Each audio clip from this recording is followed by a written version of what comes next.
नमस्कार, आदाब। Bharat TV news का खास कार्यक्रम चुनावी दंगल देख रहे हैं आप। आपके साथ मैं इमरान। भारत टीवी न्यूज का कारवां मैनपुरी लोकसभा उपचुनाव की तमाम तस्वीरें दिखा रहा है। इस वक्त हम लोग मैनपुरी लोकसभा क्षेत्र के अंतर्गत आने वाली करहल विधानसभा के एक गांव में खड़े हैं। बता दें कि सपा संरक्षक मुलायम सिंह यादव के निधन के बाद मैनपुरी लोकसभा सीट रिक्त हो गई। अब चुनाव आयोग ने चुनावी तारीखों का ऐलान कर दिया है। चुनाव आयोग अब चुनाव करवाने जा रहा है। लेकिन उससे पहले बता दें कि एक तरफ जहां समाजवादी पार्टी के पास मजबूत गढ़ बचाने की चुनौती है, वहीं भारतीय जनता पार्टी के पास कमल खिलाने का मौका है। बता दें कि एक तरफ जहां समाजवादी पार्टी ने सपा संरक्षक मुलायम सिंह यादव की बहू डिंपल यादव को चुनावी मैदान में उतारा है, तो वहीं दूसरी तरफ भारतीय जनता पार्टी ने रघुराज सिंह साक को चुनावी मैदान में उतारा है। कहा जाता है कि रघुराज सिंह साक पुराने समाजवादी पार्टी से थे। नेताजी मुलायम सिंह उनको समाजवादी पार्टी में लेकर के आए। तमाम बार वो चुनाव लड़े, जीते और अब वो जो है भारतीय जनता पार्टी से चुनावी मैदान में है। हमारे साथ है पूरा जो गांव के तमाम लोग खड़े हैं। इनसे बातचीत करेंगे और इनसे जानने समझने की कोशिश करेंगे कि जो है इस चुनाव में आने वाली 5 तारीख को ये लोग, इनके जहन में मुद्दे क्या रहेंगे, किन मुद्दों को लेकर के ये लोग वोट डालने जाएंगे। लेकिन उससे पहले जातिगत समीकरण समझ लीजिए। इस लोकसभा क्षेत्र में लगभग 4.5 लाख यादव मतदाता हैं, तो वहीं अगर बात करें तो लगभग 4.5 लाख यादव मतदाता, उसके बाद साक जो है 3.25 लाख साक मतदाता, 2 लाख क्षत्रिय मतदाता, 1,10,000 ब्राह्मण मतदाता, तो वहीं जो है पाल मतदाताओं की संख्या भी लगभग 2.5 लाख है। अब इस गांव में खड़े हैं, इनसे बातचीत करेंगे और जानने और समझने की कोशिश करेंगे। क्या नाम है भैया आपका? विपिन कुमार कश्यप। तो एक बात बताइए, क्या है माहौल, क्या लग रहा है आपको, माहौल क्या है? यह तो साइकिल का माहौल है, डिंपल भाभी जीतेंगी। क्यों है साइकिल का माहौल? उनका देखो, उनका ही वो है, नेताजी की वो लगी है सूर्य प्लेट, उन्हीं का बहुत विकास होता है, रोड है, सब कुछ मिल रहा है, उनकी वो है, देन है। पढ़ाई लिखाई में सब कुछ होता है, शिक्षा फ्री में, दवाई फ्री और पानी सिंचाई फ्री। अब तो सरकार ने इतना बिजली का बिल महंगा कर दिया, अब देने में बहुत दिक्कत आती है। अच्छा, एक बात बताइए, आप युवा हैं और ये देश युवाओं का देश है, तो क्या लगता है जहन में मुद्दे क्या रहेंगे जब वोट डालने जाएंगे? तो युवाओं के मुद्दे क्या होने चाहिए? युवाओं को क्या, समाजवादी पार्टी थी तो रोजगार मिलता था, नौकरी मिलती थी। इस सरकार में रोजगार नहीं है और हम भी MSc करे हुए हैं, कोई रोजगार नहीं मिल रहा, तो क्या करेंगे? भाजपा वोट देने के क्या फ़ायदा है? कोई फ़ायदा नहीं। हम तो डिंपल भाभी जिताते हैं, उन्हीं की सरकार बनने के बाद मुझे लाभ मिलेगा। लेकिन सरकार लगातार दावे कर रही है कि हम बेरोजगारों को रोजगार देने की श्रेणी में काम कर रहे हैं, बेहतर काम किया जा रहा है और 2 करोड़ युवाओं को रोजगार देने का जो वायदा किया गया, कह रहे हैं उस पर अमल कर रहे हैं। वो सब झूठी बोलते हैं, भाजपा वाले कोई काम नहीं कर रहे हैं, सब झूठी बोल रहे हैं। अच्छा, क्या नाम है गुड़िया आपका? मालती।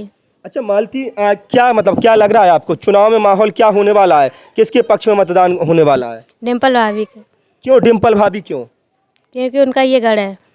गढ़ तो है, लेकिन रघुराज सिंह साक भी चुनाव लड़ रहे हैं। चुनाव सबको ही लड़ता है, तो डिंपल भाभी ही क्यों? क्या ऐसा काम किया आप लोगों के लिए, बच्चियों के लिए खास तौर पे? अभी तो कुछ नहीं किया, पता नहीं करेंगे तो। अच्छा करेंगे, तो वोट डिंपल भाभी को करेंगे आप लोग? हाँ। अच्छा, तो और भी लोग हैं हमारे साथ, उनसे भी बातचीत करेंगे। क्या नाम हुआ भाई साहब आपका? नाम सिंह कश्यप। अच्छा कश्यप, तो क्या लग रहा है चुनावी माहौल बेसिकली मतलब क्या है, जमीनी बताइए, हकीकत मुद्दा जो है क्या होने वाला है इस चुनाव में? इस चुनाव में टेम्पल भाभी निकलेगी। यहाँ तो उन्हीं का वोट रहता है, सपाई के 40 साल से सपाई में जुड़े हुए हैं, सपाई को वोट देंगे। सपा को वोट देंगे। क्या सपा के काम अच्छे लगते हैं, जिन कामों को देख करके आप समाजवादी पार्टी को वोट करेंगे? भाजपा सर इतनी महंगाई है, महंगाई आसमान छुरी भी है नहीं, नौकरियां है नहीं। गाय सब किसान है, सारा धान खाया जाए, गेहूँ खाया जाए, कुछ नहीं होता है। महंगाई मुद्दा बनेगा इस चुनाव में? महंगाई मुद्दा तो है ही। इसमें टेम्पल भाभी बनेगी तो इसमें रोजगार मिलेगा, नौकरियां मिलेंगी और सुविधाएं मिलेंगी। पढ़ाई लिखाई भी महंगी कर दी भाजपा ने। अच्छा, कुछ लोग लगातार समाजवादी पार्टी के ऊपर परिवारवाद के आरोप लगाते हैं, कहते हैं कि समाजवादी पार्टी में परिवारवाद बहुत है। इससे पहले मैनपुरी से नेताजी मुलायम सिंह यादव सांसद रहे, फिर उसके बाद तेज प्रताप यादव आ गए, अब तेज प्रताप यादव के बाद डिंपल यादव चुनावी मैदान में है। तो क्या समाजवादी पार्टी में परिवारवाद है? ये तो शुरू से ही मतलब ये गढ़ उन्हीं का रहा है और मुलायम सिंह की ये रही थी सीट, तो अब वो उन्हीं की रहती है और हम लोग उन्हीं को बुलाते हैं, तो उस हिसाब से वो लोग आते हैं। आते हैं आप लोगों के कार्यक्रम में? हमारे कार्यक्रम में क्या, हम लोगों की चॉइस होती है तो उनको ही खड़ा करते हैं, तब वो आते हैं। पहले यहाँ पे विधायक शोभरन सिंह थे, हमने कहा अगर वहाँ से वो खड़े हो रहे हैं तो अखिलेश भैया को जिताया यहाँ से, और अब डिम्पल भाभी आ रही हैं तो उनको जिताएंगे। डिम्पल भाभी को जिताएंगे? बिल्कुल। समाजवादी पार्टी के क्या ऐसे काम है जो आपको प्रभावित करते हैं कि आप उनको वोट करें? यहाँ पर हम खड़े तो हमारा गांव इधर था, जूते जुराबे उतार कर अंदर जाते थे, नाला चलता था गंदा। अच्छा, कीचड़ युक्त सड़कें थी? बिल्कुल। और जब से ये सब उन्हीं की सड़कें देन है, जो कुछ है गड्ढा मुक्त हो गई हैं सड़कें। क्या नाम है भैया आपका? उपेंद्र कुमार जी। अच्छा उपेंद्र कुमार, क्या लगता है क्या रहेगा चुनाव में माहौल, किसकी होगी विजय? विजय तो सपाही की होगी। सपा की होगी जी। क्यों होगी सपा की? क्या सपा ने ऐसे काम किए हैं? इनके काम दिखते हैं। देखते हैं काम बोलता है। हाँ, काम बोलता भी है, दिखता भी है, काम बोलता नहीं है। बोलते 2017 में नहीं बोला, 22 में नहीं बोला, 19 में नहीं बोला, कहाँ काम बोलता है? क्यों काम बोल रहे हैं? उन्हीं का बोल रहा है, इनका कहाँ बोल रहा? भाजपा का सब दिखा दीजिए काम एक भी। हमारे यहाँ तो भाजपा का नाम भी नहीं दिखा दे, पटिया एक भी नहीं लगी, कहीं भी लगी भाजपा की? कहीं सिर्फ सपा का ही काम दिखाई देगा हमारे यहाँ, सब भाजपा कहीं भी नहीं है। हमारा क्षेत्र तो सफाई का काम दिखाई देता है। ये सड़कें जो भी है, नहर की पटरी वगैरह बनी हुई है, ये सपा की देन है। अभी आप आए जो कितने गड्ढे दिखा रहे हैं, 4-4 फुट के गहरे गड्ढे हैं, गाड़ी पंच जाती है। भाजपा सिर्फ बेईमानी जीतती है, कभी ईमानदारी नहीं जीत सकती है। मतलब आप लोग चुनाव हार जाते हैं तो ईवीएम पर सवाल खड़े करते हैं, जहां चुनाव जीत गए तो जो है सच्चाई की जीत है। फिर ये मुद्दा क्यों कि ईवीएम पर सवाल खड़े करना चुनाव हारने के बाद? नहीं, वो तो सब बेईमानी है, तो बैलेट पेपर तो हो जाने दें चुनाव, तो पता लग जाएगा बीजेपी तो आपके नेता सड़कों पर कब आते हैं बैलेट पेपर के लिए? कभी सड़कों पर आना पड़ता है ना बैलेट पेपर से, अगर चुनाव कराना है तो। बैलेट पेपर से चुनाव कराने के लिए सड़कों पर आंदोलन करना पड़ेगा, संघर्ष करना पड़ेगा, क्यों नहीं आते आप? अरे उनका पुलिस प्रशासन सब नहीं का है, कोई नहीं कर सकता। जो अगर कोई बोलेगा जाना तो उनको जेल में डाल देंगे। अरे आप लोगों को खुश होना चाहिए, मंदिर बना दिया है आपके लिए। आप बताइए, कहते हैं अयोध्या तो झांकी है, काशी मथुरा बाकी है, तो अभी मंदिर तो क्या होगा? मंदिर तो हर जगह में घर में भी पूजा करते हैं। जब मुझे रोजगार नहीं मिलेगा तो पूजा करके क्या करेंगे? पूजा तो मेरे घर में मंदिर करेंगे, तो हम अयोध्या तो नहीं जाएंगे। स्कूल हो अयोध्या जाने के लिए किराया भी चाहिए। ट्रेन का इतना महंगा किराया कर दिया, प्लेटफॉर्म पे जाओ तो 100 रुपये टिकट कर दी। क्या गरीब लोग जाएगा? नहीं जा पाएगा, नहीं जा पाएंगे, नहीं जा पाएंगे। भाजपा ने तो क्या डिपार्ट बेच दिए? क्या कह रहे हैं? डिपार्ट बेच दिया, बिजली कर दी प्राइवेट, रेलवे प्राइवेट कर दिया, कैंटीन सारी प्राइवेट कर दी। 1 रुपये समोसा मिल रहा है, 15 का हो गया। अरे वो कह रहे हैं सरकारी कर्मचारी काम नहीं ठीक से करते हैं, इसलिए सरकारी कर्मचारी ठीक से काम नहीं करते तो चलो प्राइवेट कर देते हैं। जब प्राइवेट हो जाएंगे तो ठीक से काम करेंगे। प्राइवेट वाले दूने पैसे लेंगे। अखिलेश के में फ्री बिजली थी, मैनपुरी जिला 3-4 जिला में फ्री लाइट मिलती थी, और 300 यूनिट का वायदा है, अखिलेश सरकार बनेगी तो 300 यूनिट फ्री मिलेंगे। अच्छा, सिलेंडर जो है मोदी सरकार ने घर घर उज्ज्वला योजना के तहत सिलेंडर बांटे थे, तो वो सिलेंडर भर पा रहे हैं, जल रहे हैं कि नहीं? भर रहे हैं, नहीं भर रहे हैं। वो 8 साल हो गई, सिलेंडर नहीं भर पा रहा है। कहाँ 400 रुपये मिलता था, अब 1200 को मिल रहा है। क्या फायदा है मोदी सरकार का? मैं नहीं चाहते हैं योगी सरकार।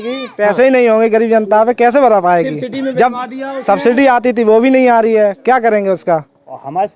नेताजी ने सैंपई हॉस्पिटल बनवाया है। देखो गरीब लोगों का 1 रुपया में इलाज होता था, आज दवाई नहीं मिल रही है, कोई गरीब लोग नहीं इलाज करवा पा रहा है। इतनी महंगाई कर दी है बीजेपी ने। अच्छा जी, क्या कह रहे हैं? आपकी 400 का सिलेंडर था, 1200 का हो गया है। इतनी तरक्की तो हुई वो है। कह रहे हैं इनकम भी तो बढ़ा दी है, पहले लोगों को 200 रुपया मिलता था, अब 600 रुपया दे रहे हैं। काय का दे रहे हैं से? अरे कोई काम करते हैं तो जो मेहनत मजदूरी का काम था 200 रुपया मिलता था, अब जो नरेगा में 200 ही रुपया मिलता है। हाँ। हमें तो 600 मिलता ही नहीं है। नरेगा में जाओगे तो 600 ही मिलता है, वो 200 ही मिलेगा, 200 ही मिलेगा। और उसी के हिसाब से खेत में मजदूरी करने जाओगे, कोई भी खेत वाला 200 ही रुपये देगा। अच्छा, आप लोग कश्यप समाज के लोग हैं। कश्यप समाज इस बार जो है समाजवादी पार्टी को वोट करने जा रहा है। आते नहीं, हम तो मेरी 25 साल की उम्र है, और जब तक हम 15 साल तक समाजवादी पार्टी में ही हैं, समाजवादी पार्टी में रहेंगे। और हम समाजवादी पार्टी में वोट मांगते हैं, सब करते हैं। समाजवादी पार्टी के अलावा किसी पार्टी को वोट नहीं देते हैं। क्या किया कश्यप समाज के लिए समाजवादी पार्टी? हमारे लिए सब कुछ किया है। हाँ। देखो सड़क नाली सब कुछ है, बढ़िया है, कोई दिक्कत नहीं। मेरे पास नहर किनारे है और सूरा प्लेट तो लेकर जितना विकास आता है सबसे पहले मेरे गांव आता आप है। लोगों की लड़ाई चल रही है कि तमाम जो समुदाय के लोग हैं उनको एससी का मतलब जो है दर्जा मिले, एससी के लिए तमाम दिनों से लड़ाई चल रही है, लेकिन आज तक जो है सरकारें नहीं कर ये तो नेताजी ने उठाया था, नेताजी अखिलेश वही कर सकते हैं, ये नहीं कर सकते। जैसे जुमला है, मोदी सरकार भाजपा झूठ बोल में बहुत आगे है और कुछ नहीं करती है, जुमलेबाजी का जुमलेबाजी गए हाँ। और कर सकते तो नेताजी अखिलेश जी कर सकते हैं। अखिलेश जी कर सकते हैं। हाँ अखिलेश जी आप लोगों से मिलते हैं? हाँ मिलते हैं और कभी कभार जब काम पड़ता तब मिलते हैं, मेरा तो काम होता रहता है सब, जब काम पड़ता तब मिलते हैं। और कल डिम्पल भाभी आई थी, कल डिम्पल भाभी आई थी, थी। क्या बोल के गई हैं डिम्पल भाभी? डिम्पल भाभी कहेगी मुझे जिताओ अच्छे वोटों से, हम और काम उनका है काम सबसे ज़्यादा, और काम करवाएंगी, काम है और काम करवाएंगी, जगह विकास करेंगे अच्छा। अच्छा विकास करेंगे अच्छा। जी तो डिम्पल भाभी को जिताने जा रहे हैं? उन्हीं को वोट है, मेरा पूरा गांव उन्हीं का वोट। क्या कह रहे हैं? डैम में जीत गए, जीत गए। हाँ। केवल भाजपा वाले ईएम मशीन अपनी देख रहा हूँ, दूसरी धर देंगे आगे। अच्छा हाँ। लेकिन सवाल फिर यही उठता है कि आप तमाम गढ़ हारने के बाद फिर यही कह रहे हैं कि जीत गए। आजमगढ़ आपका गढ़ था, नेताजी मुलायम सिंह यादव कभी वहां से सांसद हुआ करते थे। 2019 में अखिलेश यादव सांसद बने, उसके बाद धर्मेंद्र यादव को भेजा, उपचुनाव हुआ लेकिन हार गए। रामपुर आपका गढ़ था, हार गए। 7 सीटों पे उपचुनाव हुआ विधानसभा की, 6 हार गए। फिर भी आप कह रहे हैं कि मैनपुरी बचा लेंगे। अभी तो 5-6 की तो बेईमानी के लिए औरैया को वो जीत गए, तो औरैया में फिर भी वो उनको जिता दिया, वो तो बेईमान है। हम तो अपने क्षेत्र की गारंटी ले। चलिए यहाँ पर कुछ जो है नौजवान खड़े हैं, उनसे भी बात कर लेते हैं, उनके जहन में क्या मुद्दे रहेंगे, किन मुद्दों को लेकर के इस बार जो है वो पोलिंग बूथ पर जाएंगे, वोट डालेंगे। वोट हो गया आपका? यस। तो क्या लग रहा है, पहली बार वोट डालेंगे? नहीं, डाल चुके हैं। अच्छा तो बताइए क्या मुद्दे रहेंगे जहन में, दिमाग में क्या रहेगा, किन मुद्दों को लेकर के पोलिंग बूथ में जाएंगे फिर वोट डालेंगे? रहेंगे क्या, वही रहेंगे। पढ़ाई करते हैं? यस। कौन सी क्लास में है? इंटर कर लिया। अच्छा तो शिक्षा, स्वास्थ्य, रोजगार के मुद्दे रहेंगे। हाँ। अच्छा तो क्या लग रहा है आपको, कौन मतलब इसको बेहतर कर पाएगा? शिक्षा, स्वास्थ्य, बिजली, सड़क, पानी पर कौन नेता है जो बेहतर काम करेगा? डिम्पल भाभी कर पाएंगी, और कौन करेगा? अच्छा विकास की चाबी डिम्पल भाभी? हाँ, डिम्पल भाभी है। अच्छा तो डिम्पल भाभी करेंगे? हाँ। इस सरकार में तो लॉकडाउन ही लगा दिया, बाबा ने किया क्या, मार दी, पढ़ाई भी मार दी पूरी। अच्छा हाँ। ऑनलाइन सिस्टम तो कर दिया पढ़ने का, घर बैठो आराम से पढ़ लिया, बहुत पढ़ लिया। हाँ। नौकरी भी करने लगे इस सरकार में, नौकरी करने लगे। जो 15-10 हज़ार की नौकरी करते। अच्छा हाँ। क्या है सरकार में? कुछ नहीं है, कुछ नहीं है सरकार हाँ। में। मंदिर बना दिया आप लोगों के लिए, जाइए पूजा करिए, अयोध्या घूम करके आइए, भव्य राम मंदिर का निर्माण हो रहा है। और किराया कौन देगा? किराया काम करिए, किराया जुटाइए। काम करते हैं, लाइट बिल भर पाते हैं। लाइट का बिल भर पाते हैं। हाँ, 30,000 रुपये आ जाता है लाइट बिल। लाइट का बिल 30,000 रुपये? वो देखो मीटर लगा है। क्या चलाते हैं? फैक्ट्री चलाते हैं क्या? अब यही तो वो बताओ क्या है। एक बल्ब जलता है, वो देखो जलता है सोई। एक बल्ब जलता है और 30,000 रुपये आपका बिजली का बिल आ जाता है। बिल है। 9 घंटे लाइट चलती है 24 घंटे में। यहाँ लाइट का दिन है, समाजवादी पार्टी थी, अखिलेश भैया नेताजी की सरकार में 24 घंटे लाइट चलती थी। 24 घंटे? 24 घंटे। आज लाइट नहीं चल रही है, बहुत परेशान है, पढ़ाई लिखाई में बहुत परेशान हो रहे हैं, पढ़ाई लिखाई में बहुत परेशान हो, बहुत परेशानी हो रही है। तो ये तमाम समस्याएं हैं, आप देख सकते हैं कि तमाम लोगों की तमाम तरह की समस्याएं हैं, लेकिन इनका समस्याओं का समाधान क्या होगा ये तो आने वाली 5 तारीख को जब मतदान होगा और उसके बाद 8 दिसंबर को नतीजे आएंगे, उसके बाद पता चलेगा कि मैनपुरी का आगामी जो सांसद है, आने वाला जो सांसद है वो कौन होगा। लेकिन कहीं ना कहीं ये समाज जो है भारतीय जनता पार्टी की तमाम नीतियों से खफा चल रहे हैं, नाराजगी है लोगों में, नाराजगी बिजली बिल को लेकर के भी है, लोगों में नाराजगी रोजगार को लेकर के भी है। स्वाभाविक है कि इस तरह की नाराजगी लोकतंत्र में होनी भी चाहिए, क्योंकि ये लोग इसलिए वोट करते हैं, इसलिए जो है नेता, सांसद और विधायक चुना जाता है, मुख्यमंत्री और प्रधानमंत्री को चुना जाता है, ताकि वो आकर के इनकी तमाम समस्याओं का समाधान करेगा। लेकिन जब प्रदेश का मुखिया और देश का मुखिया इनकी समस्याओं की तरफ ध्यान ना दे, तब ये नाराजगी लाजमी हो जाती है। और ये पूरी तरह से आप देख सकते हैं, ये लाइट जल गई है और लोग बता रहे हैं इसमें पूरी तरह से स्वर्गीय नेताजी मुलायम सिंह यादव सपा संरक्षक जो है नाम लिखा हुआ है और उन्हीं की तरफ से ऐसी तमाम गांवों में जो सोलर प्लांट हैं ये लगाए गए हैं और शाम होते ही जब भी सूरज ढलता है तो ये जो है जल जाता है और सूरज उगने के बाद ये बुझ जाता है। ये तमाम समस्याओं का समाधान किसके पास है ये तो आने वाली 8 तारीख को पता चलेगा। हालांकि देश और दुनिया की तमाम छोटी और बड़ी खबरों के लिए देखते रहिए भारत टीवी न्यूज। खबरों का सिलसिला लगातार जारी है। अपने साथी कैमरा पर्सन सुमित यादव के साथ भारत टीवी न्यूज के लिए मैनपुरी से इमरान मंसूरी की रिपोर्ट।